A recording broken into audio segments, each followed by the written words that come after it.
Nowadays, thanks to improvements in living standards and the increasing demand for high-quality preschool education in kindergartens in China, many parents are willing to spend increasingly large amounts of money for their children to be able to enjoy upscale preschool education.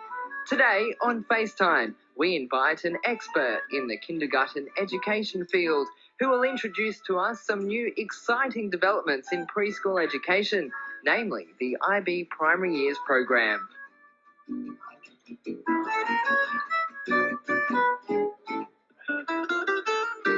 It's a unique program.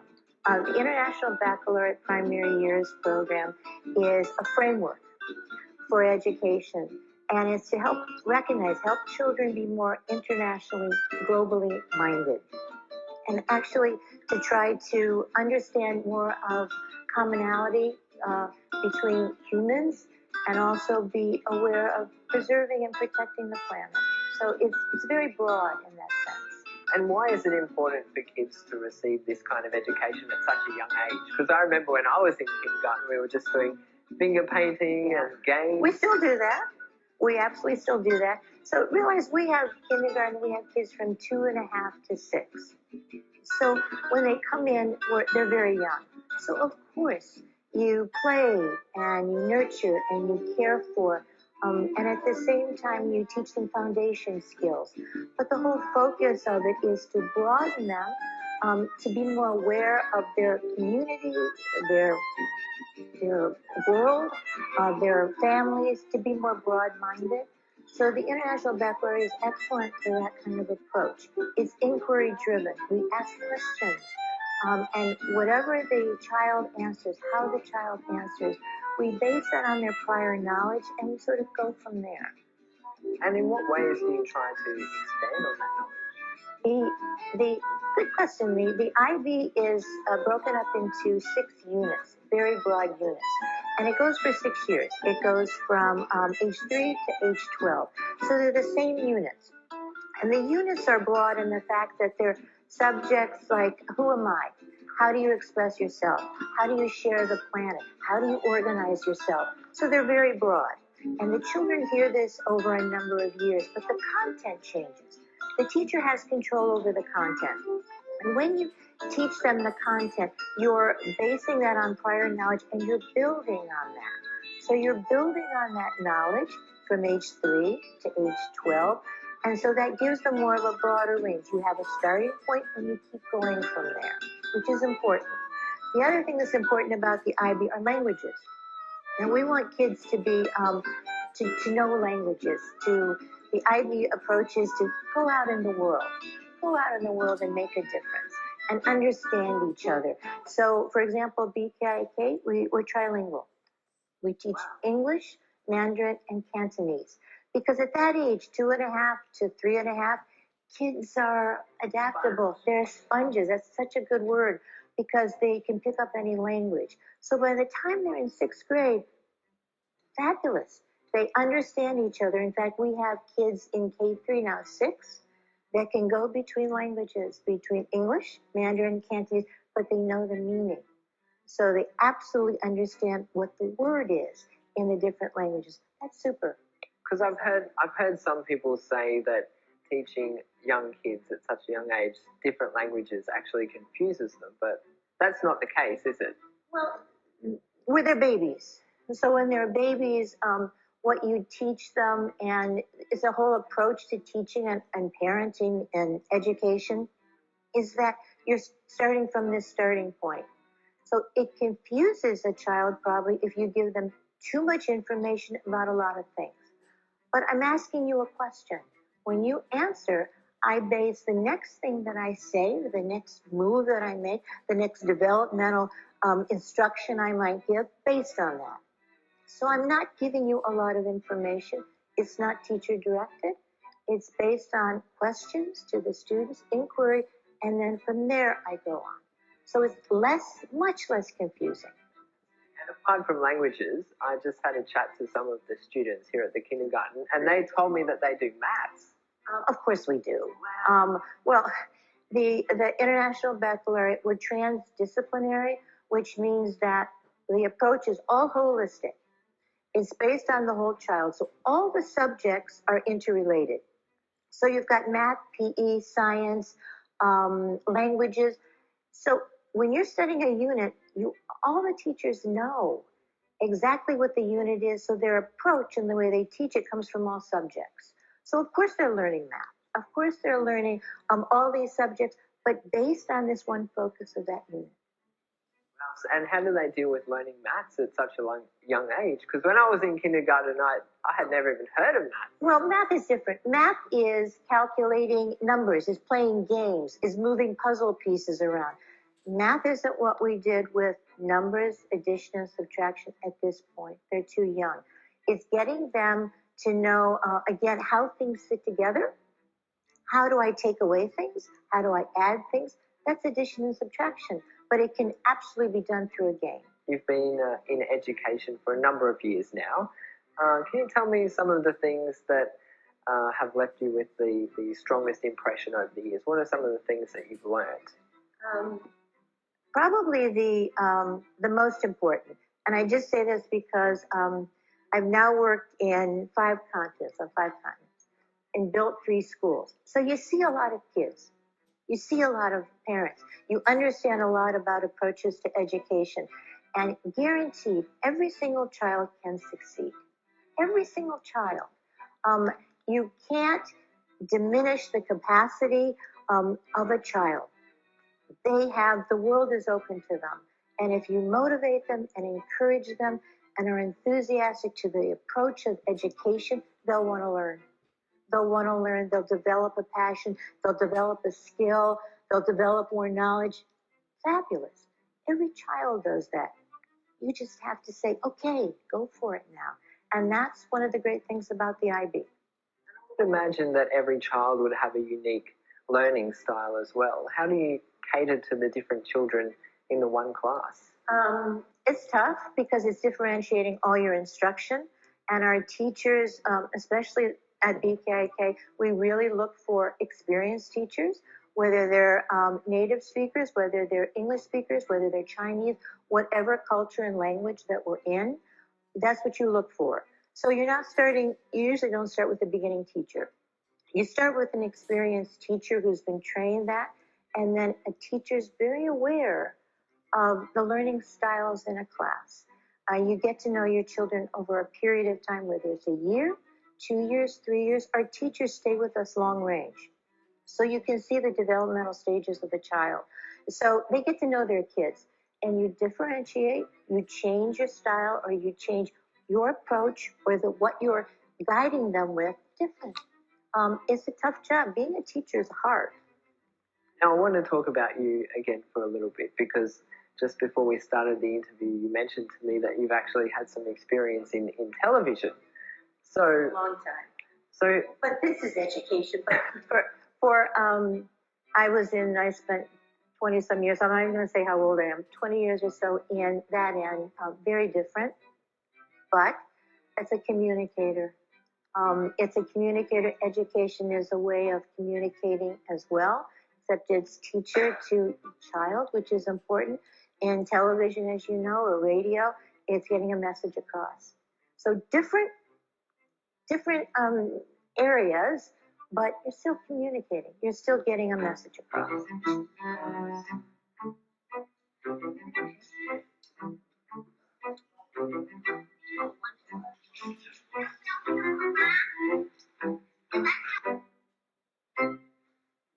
the International Baccalaureate Primary Years program is a new trend in preschool education in today's China. We now know what it is and how it works, but is it suitable for Chinese kids? Compared to traditional teaching methods, which is more popular with Chinese parents? Let's hear what our guest has to say.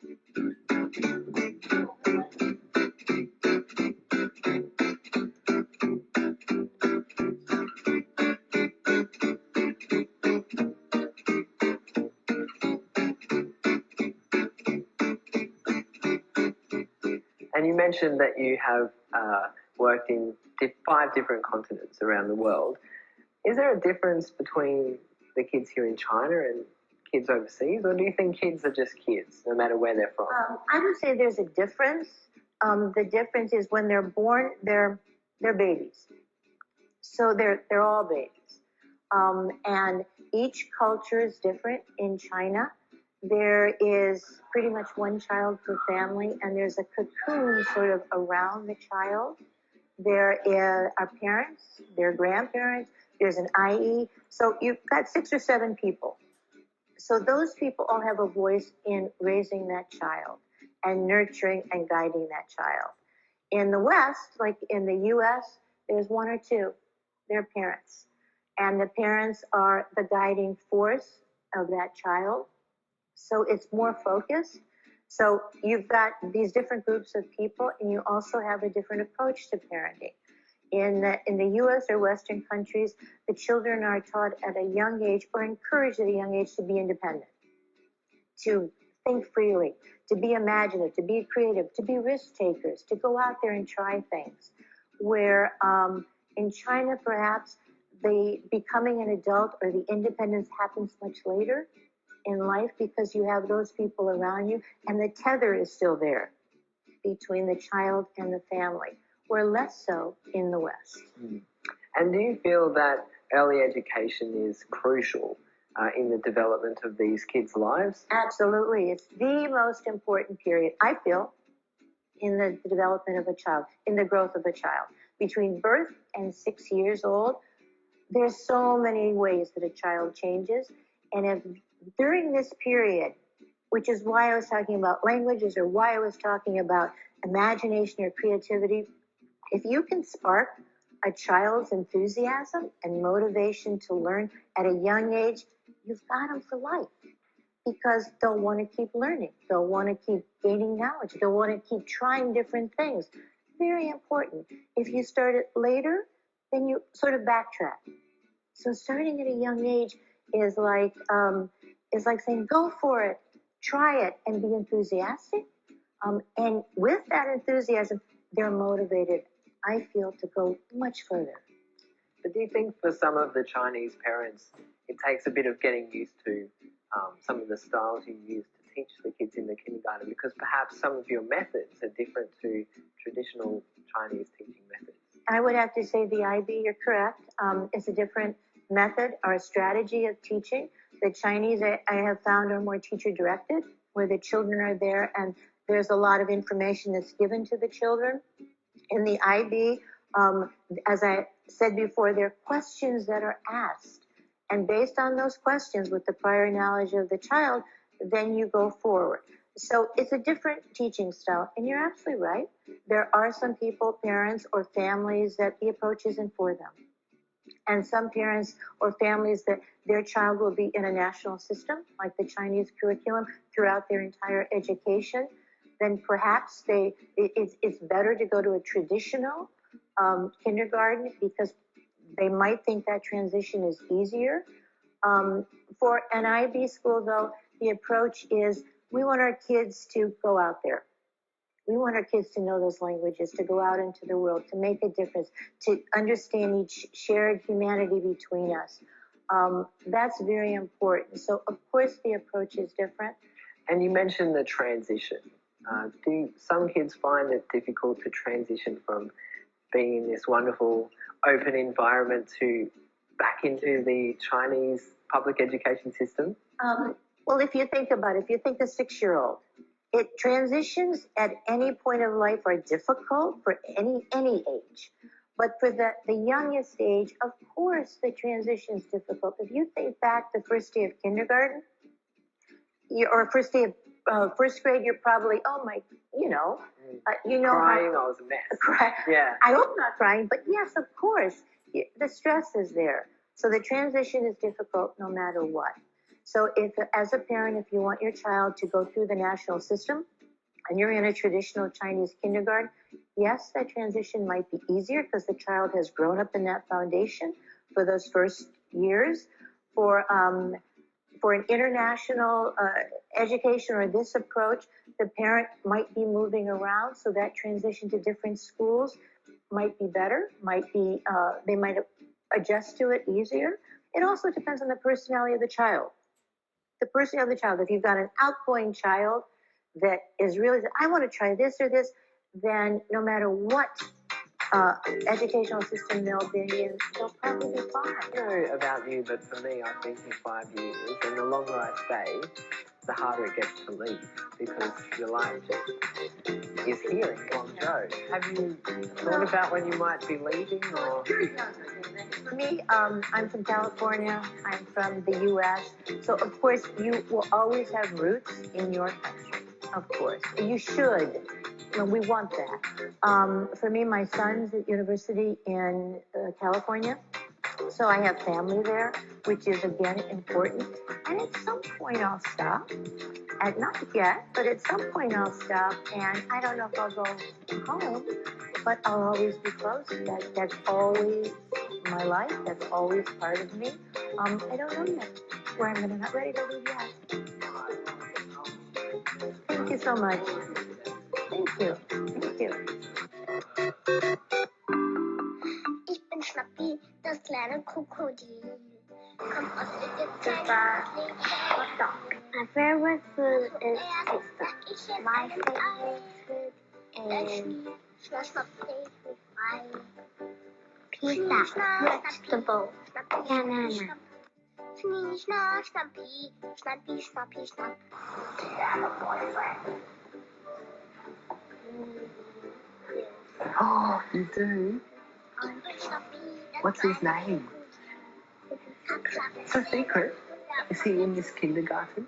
Yeah. Oh, how long have you been boyfriend and girlfriend for? When do you think you guys will get married?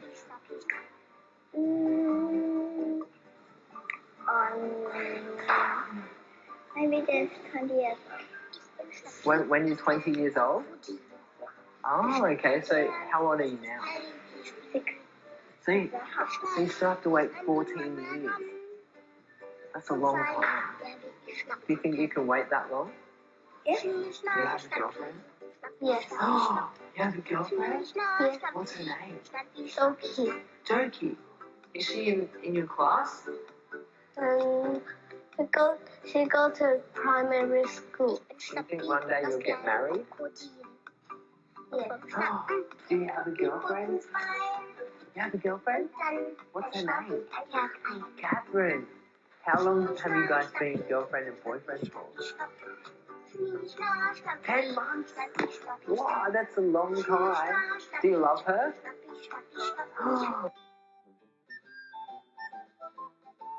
Do you have dreams? Yes. What was the best dream you've ever had? I have a pet llama. Oh, you had a pet.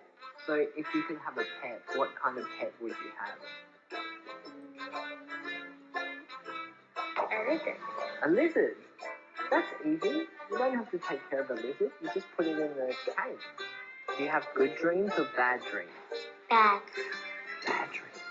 What kind of bad dreams? Ghost. About ghosts? Does it make you scared? Do some good things. Like what?